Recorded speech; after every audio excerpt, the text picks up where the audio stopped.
This is One-on-One.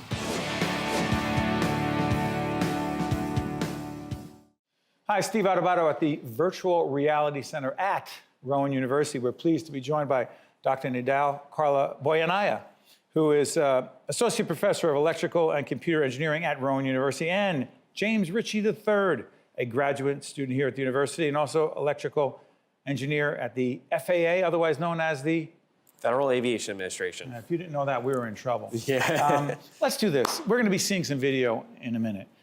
Doctor, let me ask you, the whole question of airspace safety, what's the connection between us being safe, pilots and those of us who are flying, right, in an airplane or whatever way we're getting around?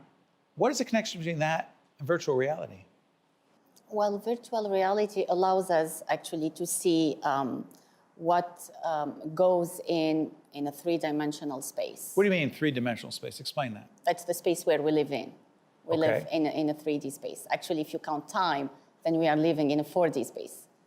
Okay. Three, now four with time. So it's basically give us the ability, in this sense, to visualize things much better.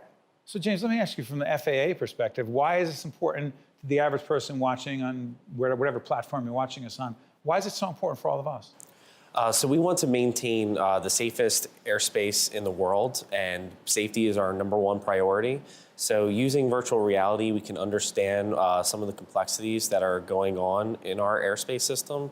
We can see different things that you normally wouldn't see just by looking at the raw data itself. And so let's do this. Can we go right to some video? Yeah. Jen, can we do this? Let's take a look. As we look at the video, it's behind you right now. Yeah. Break this down for us, if you could, James. What are we looking at? So right now, we're looking at an output of a system that we have been working on.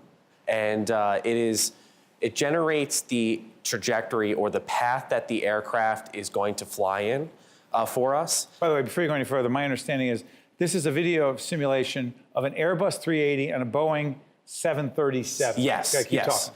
So what we're trying to do in the simulation is we're trying to create two trajectories in which the aircraft will actually lose legal separation between each other. Oh, that's a little jargony for me. Yeah. What does that mean? So aircraft have to be away from each other by a certain distance to remain safe in the airspace system. That's 2.5 nautical miles horizontally and 1,000 feet vertically. So as long as they're not that close or closer, we want them further away than that, then that's perfect. But how does this help us do, Doctor, what had been done before this? And what information that are we looking at right now where we say, wow, that's more accurate or more relevant or more useful than ever before? So, to allow unmanned aircraft systems or drones to So now drones come into it. Go ahead. Correct, to self-separate. Then the FAA is developing a system called Detect and Avoid, or DAA capability. Now, this DAA capability, like any other capability, like a piece of hardware or software, before putting it into a system, you need to test it intensively, like your cell phone. Sure. Before buying it, it has been tested intensively, the battery life, the quality of images, the quality of the call, everything, the electronics, the mechanics of it have been tested. Same thing here. So the DAA capability or detect and avoid capability needs to be tested. It needs to be tested against what?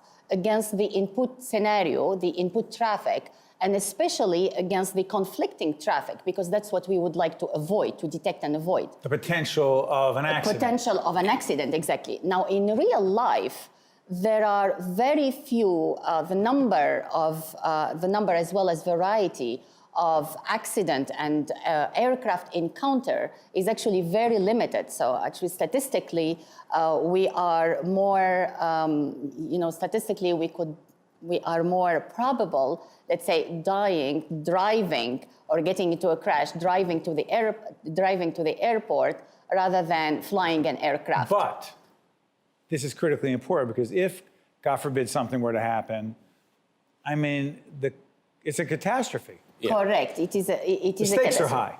Correct, the stakes is high. So in order to test like this detect and avoid capability, we need to generate, therefore, a large number of catastrophic scenarios that do not exist in reality. In reality, we have very few catastrophic scenarios, right? Okay, but or these catastrophic encounters. I'm sorry for interrupting. Go back to the drone issue. Yeah. And by the way, let's be clear on the kinds of drones we're talking about. Are we talking about all of a sudden Amazon wants to deliver a package? Is that what we're talking about? So initially, we're going to start with like the Global Hawk or I'll get there. You think I know these things? Or the Global Predator drones that the military has. So Okay. these are unmanned aircraft systems that are very large, almost the size of some general aviation aircraft, Really? or even up to. Soon we'll have probably commercial size. A drone that big? Yes. But go ahead. So that's where we'll start. And then as we continue this, obviously Amazon's drones that they want to for delivery services, as well as other commercial companies, are going to be interested in this. Will you put the, I want to understand something. Yeah. Why would you put certain aircrafts and certain things flying in the air, if you will, into the simulation? Do they have to come to you? Do you realize that the marketplace and the reality is forcing it or creating it so that, what comes first? That's a good question. I could answer that. Yeah. Jump in. Okay. So actually here what we are doing, we are creating these conflicting encounters in order to test that piece of hardware or software of DAA, detect and avoid. So these unmanned aircraft systems or drones, they need to have that piece of software and hardware called detect and avoid. Do they have them all now? They don't. They are don't. testing it. They are trying to put it on and test it, exactly. But doctor, they're up there. If they're up there and they don't, respectfully, if they're up there and they don't have the technology. They are up there for in a very limited, It's you know, very circle of controlled. space. What happens when they want to and go in a very higher and limited- all around? They have to have it. Right. They will. Yes. They will? By regulation? That is a good question. I'm not the regulatory body, so I don't know. Are you about to give me that's above my pay grade answer? Yeah, at the FAA? this is above my pay grade. But these are public policy questions, safety questions that are being considered by the federal government. Yes. Yes. Yes. This is all being considered. But they can't do it alone, and that is where the research component comes in. Yes, so Jump this back in. research that we are doing is part of a working group with industry and the FAA to try to establish standards for this. So they're working with MITRE, they're working with Lockheed, companies who are involved in this. And Lockheed, we know. Lockheed, MIT, and other research facilities are in this to try to make a system that's safe. This is cutting edge. Yes, I mean, and this has to be done. yes. Doctor, if we don't do this and do it well, how high are the stakes? It is the same way as you are putting a cell phone in the market without doing any testing of it.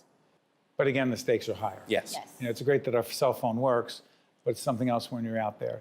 I've been asking researchers and scientists this question all day as we're here in the virtual reality center here at Rowan. The greatest personal and professional satisfaction you get out of this work, what would it be? It's that I get to apply a lot of the knowledge that I learned in school and learn even more. And while I'm doing this, I'm also providing a service to the public. I am making the airspace safer, and all while having a lot of fun learning all this new technology. As a student and a professional at the same time? Yes. Biggest satisfaction for you? Reward? I think I like to be at, myself and my students at the forefront of technology. How much you love teaching? I love teaching very much. Well, I enjoy it. You just I taught a lot of enjoy people. what I do. Sorry for interrupting. You just taught a lot of people right now, both of you, and have done a great public service. Thank you so much. Thank you. Thank you. One on One with Steve Adubato has been a production of the Caucus Educational Corporation, celebrating over 25 years of broadcast excellence.